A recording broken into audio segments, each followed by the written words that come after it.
भगवान ने कहा वो जो किसान है वो सबका पेट पालता है, अन्नदाता है, और हल जोतता हुआ, गृहस्थी के काम करता हुआ भी मुझ नारायण को भजता है। और मैंने आपको एक छोटी सी सेवा दे दी, आप नारायण नारायण भूल गए, सारा ध्यान आपका कटोरे पर आ गया।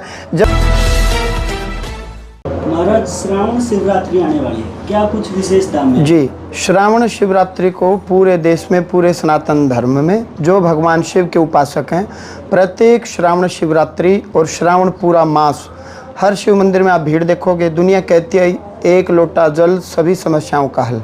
भगवान शिव को जो मानते हैं, अनेक प्रकार से भगवान शिव की भक्ति में लगे हुए हैं।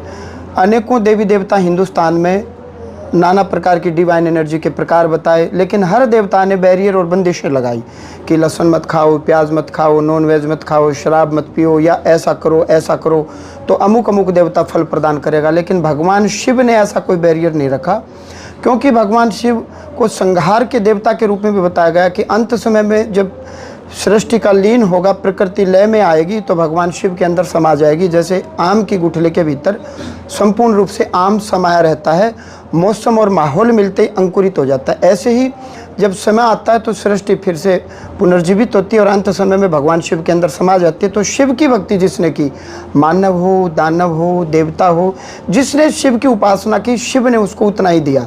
जैसे रावण ने उपासना की तो शिव ने कोई बैरियर नहीं लगाया, उसको एव मस्तु ऐसा ही हो जो उसने मांगा। भस्मासुर ने आशीर्वाद प्राप्त किया, भगवान शिव ने बिल्कुल भी नहीं कहा कि आप राक्षस हैं, आप गलत काम करते हैं। जो शिव की भक्ति जिसने की उसको वही मिला। इसलिए हम सब ने सुना सत्यम शिवम सुंदरम। इस श्रावण शिवरात्रि 11 अगस्त को बालाजी धाम हास्य में 1 करोड़ पार्थिव शिवलिंग बना करके पूजन किया जाएगा। 4 पहर पूरी रात, शिवरात्रि की रात का महत्व बताया गया, 4 पहर की पूजा बताई गई है। ये क्यों होता है, इसका प्रमाण कहाँ है? शिव महापुराण विद्येश्वर संहिता में वर्णन आया। सतयुग में मणिलिंग, त्रेता युग में स्वर्णलिंग, द्वापर युग में पारद शिवलिंग, और कलियुग में मिट्टी का शिवलिंग जिसको हम कहते हैं पार्थिव शिवलिंग। फिर उसमें ऋषियों ने पूछा, सूत ऋषि, सोनकादि ऋषि प्रयागराज में वार्तालाप कर रहे हैं, उन्होंने पूछा ऋषिवर संख्या बताइए कि कितनी संख्या होनी चाहिए पार्थिव शिवलिंग, और किस चीज़ से 4 पैर का अभिषेक करना चाहिए। तो ऋषियों ने बताया कि जो मन की कामना की पूर्ति चाहता है, विद्या के क्षेत्र में उन्नति चाहता है, बच्चे पढ़ाई तो करते हैं याद नहीं रहता, या 1 नंबर 2 नंबर से रह जाते हैं, या बच्चे कहना नहीं मानते, कुबुद्धि आ गई, सतबुद्धि के लिए मीठे दूध से करना चाहिए 1500 शिवलिंग बना करके। रोग दोष निवारण के लिए कुशा के जल से करें, कहीं 1200, कहीं 1500 का जिक्र आता है रोग निवारण के लिए। इसके अलावा शत्रुनाश के लिए 2000 पार्थिव शिवलिंग बना करके सरसों का तेल चढ़ाया जाए। इसी प्रकार से यदि वाहन से संबंधित, घर से संबंधित, प्रॉपर्टी से संबंधित, या फिर मैं कहूँ कि पशुओं से संबंधित व्यापार में उन्नति चाहते हैं तो दही से करवाएं।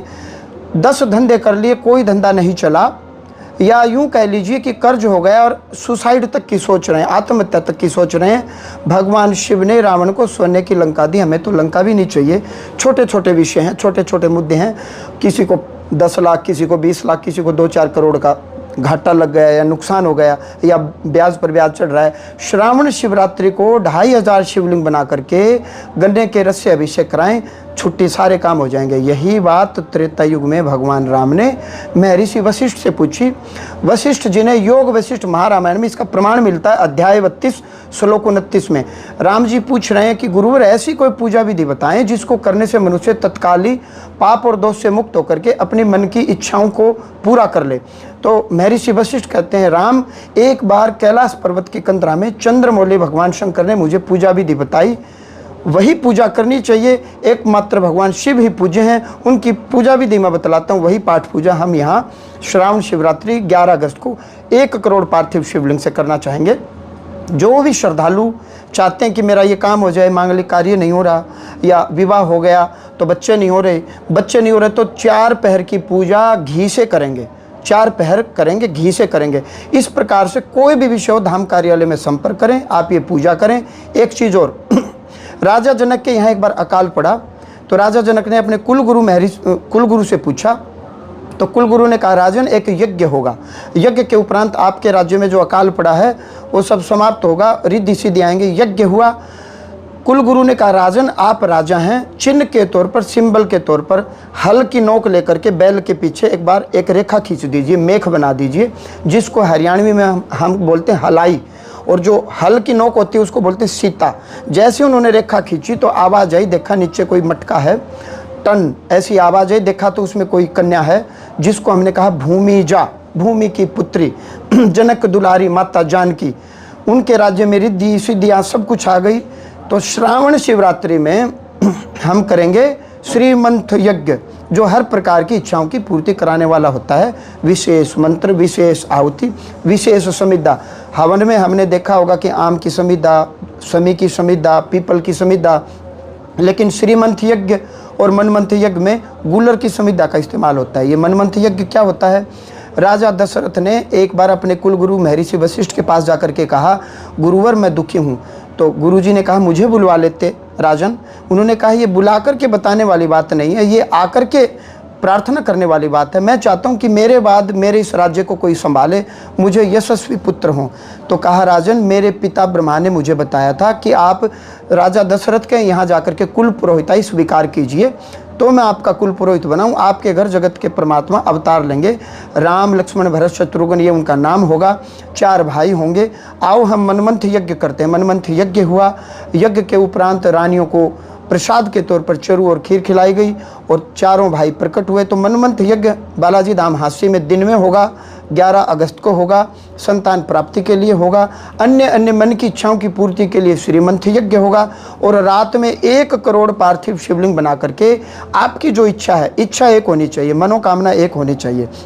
शत्रु हावी हो गए तो चारों पैर केवल और केवल सरसों का तेल चढ़ाएंगे। धन नहीं है तो चारों पैर केवल गन्ने का रस चढ़ाएंगे। यदि आपके व्यापार में घाटा हो गया, किस प्रकार का व्यापार, डेयरी से संबंधित, भैंस से संबंधित या गाड़ियों से संबंधित, तो चारों पैर दही से अभिषेक करेंगे। आपके शरीर में रोग लग गया, दोष लग गए, अनेक वर्ष हो गए, ऑपरेशन भी हो गया, रिपोर्ट में भी कुछ नहीं आता, दवाइयाँ भी नहीं लग रही, तो चारों पैर कुशा का जल चढ़ाएंगे।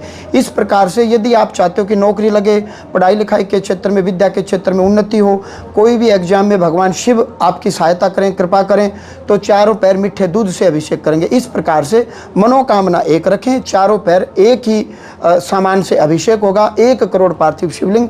अविलंब श्री बालाजी धाम हास्य कार्यालय में संपर्क करें। 90 340 45 050, 90 340 55 050, इस नंबर पर सूचना दे दें। दूसरा प्रश्न, कई लोग कहते हैं कि जी हम विदेश में हैं, आ नहीं सकते, हम क्या करें जी, या हम दूर कहीं प्रांत में हैं, किसी कारणवश नहीं आ सकते, तो आप ऑनलाइन रजिस्ट्रेशन कराएं। ऑनलाइन पूरी पाठ पूजा देखें, अपना नाम और गोत्र बताएं।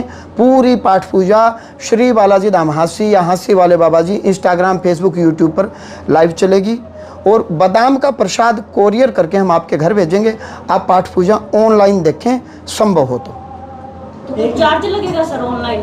बिल्कुल लगेगा। 4 पहर जो घी चढ़ाएगा तो घी तो उसी का होगा, एक बात। चारों पहर जो फूल आएंगे, फल आएंगे, और जो पार्थिव शिवलिंग जो मिट्टी के बनेंगे वो भी हम किसी से बनवा रहे हैं, तो इसका तो बिल्कुल चार्ज रहेगा। और पुण्य काम सत्कर्म, अब हवन भी मेरा, समिधा भी मेरी, सामग्री भी मेरी, घी भी मेरा, तो बोला आप कौन? आप तो बंधुआ मजदूर हो। कोई भी पाठ पूजा, कोई भी कर्मकांड आपको तभी लगता है जब अपनी नेक कमाई से, पुण्य कमाई से। चैरिटी कब होती है? और ये चैरिटी नहीं है, ये तो कर्मकांड है। एक हाथ से ले, दूसरे हाथ से दे। चैरिटी तो वो होती है, लो जी ये मैंने आपकी सहायता कर दी, बदले में मुझे कुछ नहीं चाहिए। लेकिन ये एक सिस्टम है, तंत्र है। भगवान शिव को जो दूध चढ़ाएंगे वो भी हमारा होना चाहिए, घी चढ़ाएंगे वो भी हमारा होना चाहिए, जो पार्थिव शिवलिंग 2500 बनेंगे वो भी हमारे ही होने चाहिए, और जो ब्राह्मण की दक्षिणा पाठ पूजा होगी वो भी हमारी होनी चाहिए। इसलिए धाम कार्यालय में आप रजिस्ट्रेशन करें, अपनी जगह सुनिश्चित कर लें। महाराज जी इतना बड़ा कार्यक्रम होने वाला है, तो कई साल में ऐसी महाशिवरात्रि देखने को मिल रही है जी? नहीं, शिवरात्रि तो हर बार आती है, और महाशिवरात्रि फाल्गुन मास में। लेकिन यदा कदा सर्वदा कोई जगह आप देखेंगे कि शास्त्रीय विधि से, देखो मैं खुद 8 कावड़ लेकर के आया हूँ, झूला कावड़, खूब कावड़ यात्रा भी चलती है, कोई उपवास करता है, श्रावण मास में उपवास करना चाहिए, क्योंकि शिव एक ऐसे देवता हैं जिन्होंने कोई बैरियर लगाया ही नहीं। भोले भंडारी, मैं बार बार कहता हूँ, एक बार शिव मंदिर में कोई चोर प्रवेश कर गया, शिव मंदिर में शिवलिंग के अलावा कुछ नहीं था। चोर ने देखा ना कोई दान पत्र है, बेल पत्र फूल पत्र, इनका चोरी क्या करूँगा। उन्होंने देखा पीतल का घंटा है, तो चोर ने देखा कि ये ऐसे तो पकड़ में आएगा नहीं, काला काला रंग का जो खूंटा है वो उसके ऊपर चढ़ गया। शिव जी प्रकट हो गए, मांगो भक्त क्या मांगते हो। चोर भी हैरान, मैंने कोई पाठ पूजा तप नहीं किया। शिव ने कहा लोग यहाँ कुछ कुछ चढ़ाते हैं, आप खुद ही चढ़ गए, तो मैं आपसे बहुत प्रसन्न हूँ, बहुत खुश हूँ। इसलिए भगवान शिव को भोले भंडारी की संज्ञा दी गई है। जो शिव की शरण में गया, शिव ने कभी बैरियर ही नहीं लगाया। मानव दानव देवता राक्षस, आप क्या करते हो शिव को कोई मतलब नहीं। आपने शिव की तपस्या की तो शिव ने, भगवान आशुतोष ने आपको आशीर्वाद दिया। इस श्रावण शिवरात्रि में स्वयं पहले ही जाऊंगा, गौमुख से गंगोत्री से मैं गंगा जल लेकर के आऊँगा। 1 करोड़ पार्थिव शिवलिंग बनाएंगे। निश्चित ही अनेक वर्ष से आपने दवाइयाँ खा ली, डॉक्टर के भी समझ में नहीं आया, एक बार परम डॉक्टर भगवान शिव की शरण में जाएं। IVF करवा लिया, बच्चे नहीं हुए, एक बार परम डॉक्टर भगवान शिव की शरण में जाएं। कोर्ट कचहरी का मुद्दा है, फैसला नहीं आ रहा या आप हार गए, एक बार शिव की शरणागति हो जाएं। शिव ही न्यायाधीश हैं, शिव ने जो बोल दिया वो अंतिम है। वृषभ बोले तो बैल, वृषभ बोले तो धर्म। शिव वृषभ के ऊपर है, धर्म के ऊपर है। शिव ने जो बोल दिया वो धर्म है, शिव ने जो कह दिया वो अंतिम है। एक बार शिव की शरणागति होकर के आप जजमेंट लें, या आपको सफलता नहीं मिल रही, नौकरी में रुकावट आ रही है, एक बार शिव की शरण में आएँ, आत्मा से दिल से। मैं नहीं कह रहा, शिव महापुराण विद्येश्वर संहिता पार्थिव शिवलिंग महात्म्य में गूगल कर लेना, आपको पता लग जाएगा। योग वशिष्ठ महारामायण अध्याय 32 श्लोक 29 रणधीर प्रकाशन, आप गूगल कर लेना, आपको पता लग जाएगा। ये मैं नहीं कह रहा, ये शिव ने कहा है, और शिव जो बोलते हैं वो अंतिम है और वो सत्य है। अच्छा महाराज जी, डिजिटल जमाना है, ऑनलाइन का उतना प्रभाव पड़ेगा कि अगर कोई यहाँ नहीं आता है? नहीं, प्रभाव तो देखो, कहते हैं क्या 4 रात 10 रात्रि जागने से भगवान की प्राप्ति हो जाएगी? क्या उपवास करने से भगवान मिलेंगे? क्या धुने में तपने से भगवान मिलेंगे? या एक टांग पर खड़ा रहने से भगवान मिलेंगे? ये सब तो साधन हैं। मुद्दा क्या है कि मेरा चित्त भगवान में लगे तो मुझे भगवान के दर्शन हो। लेकिन मेरा चित्त कब लगेगा? चित्त परमात्मा में लगे, इसके लिए हम क्या करते हैं, चलो भाई कावड़ यात्रा करते हैं। शुरुआत हमने की, कावड़ यात्रा में इधर भी देखेंगे उधर भी देखेंगे, बीच बीच में चित्त भी लगेगा। चलो जी धुने की तपस्या करते हैं, चलो जी उपवास करते हैं। ये सब तो रास्ते हैं ताकि मेरा चित्त परमात्मा में लगे। जिस क्षण मेरा चित्त परमात्मा में लग गया तो मेरा उद्धार हो गया। तो ऐसे ही ऑनलाइन भी दूर बैठ करके यदि आपके नाम से यहाँ कोई वो चढ़ा रहा है, दूध चढ़ा रहा है, पूजन करा और आप लाइव देख रहे हो और आपका चित्त भगवान में लगा है, तो निश्चित ही फल की प्राप्ति होगी। आप अमेरिका बैठे हो, इंग्लैंड बैठे हो, आ ही नहीं सकते, संभव ही नहीं है।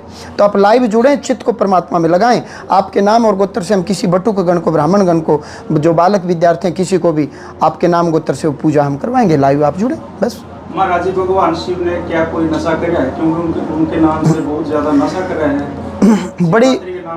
बड़ी अद्भुत और अच्छी बात है। भगवान शिव का शिव महापुराण में जिक्र आया, वर्णन आया, परम वैष्णव।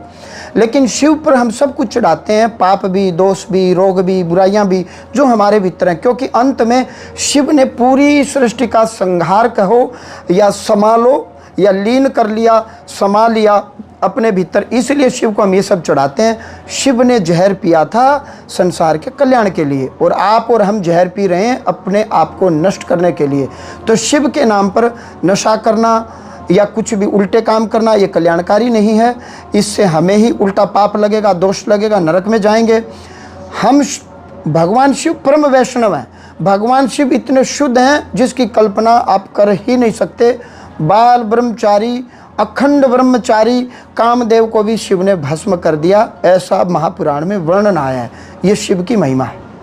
महाराज जी, कावड़ लेने से कितना पुण्य मिलता है? कावड़ लाना या धुने में तपना या उपवास करना वो निर्भर करेगा आपका चित्त परमात्मा में कितना लगा।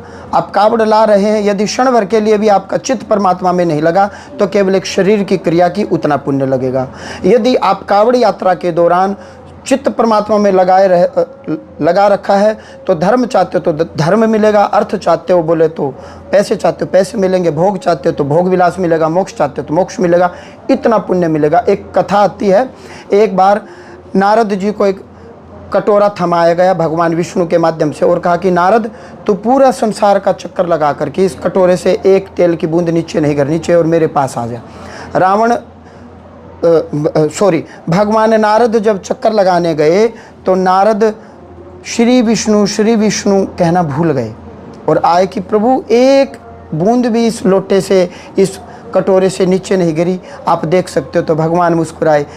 अभी आप कह रहे थे कि जो खेत में जो किसान है उसकी भक्ति से मेरी भक्ति सर्वश्रेष्ठ है, मैं नित्य प्रति मैं राम राम शिव शिव विष्णु विष्णु जपता हूँ, वो किसान उतना नहीं जपता। तो भगवान ने कहा वो जो किसान है वो सबका पेट पालता है, अन्नदाता है और हल जोतता हुआ, गृहस्थी के काम करता हुआ भी मुझ नारायण को भजता है। और मैंने आपको एक छोटी सी सेवा दे दी, आप नारायण नारायण भूल गए, सारा ध्यान आपका कटोरे पर आ गया, जबकि उस किसान का ध्यान परिवार पर भी है, खेत पर भी है, समाज पर भी है और मुझ नारायण पर भी है। तो इन सब का उदाहरण सिर्फ इतना ही है, न वो किसान बड़ा न नारद जी छोटे। ये एक कहने का भाव है कि अपना चित्त परमात्मा में लगाओ।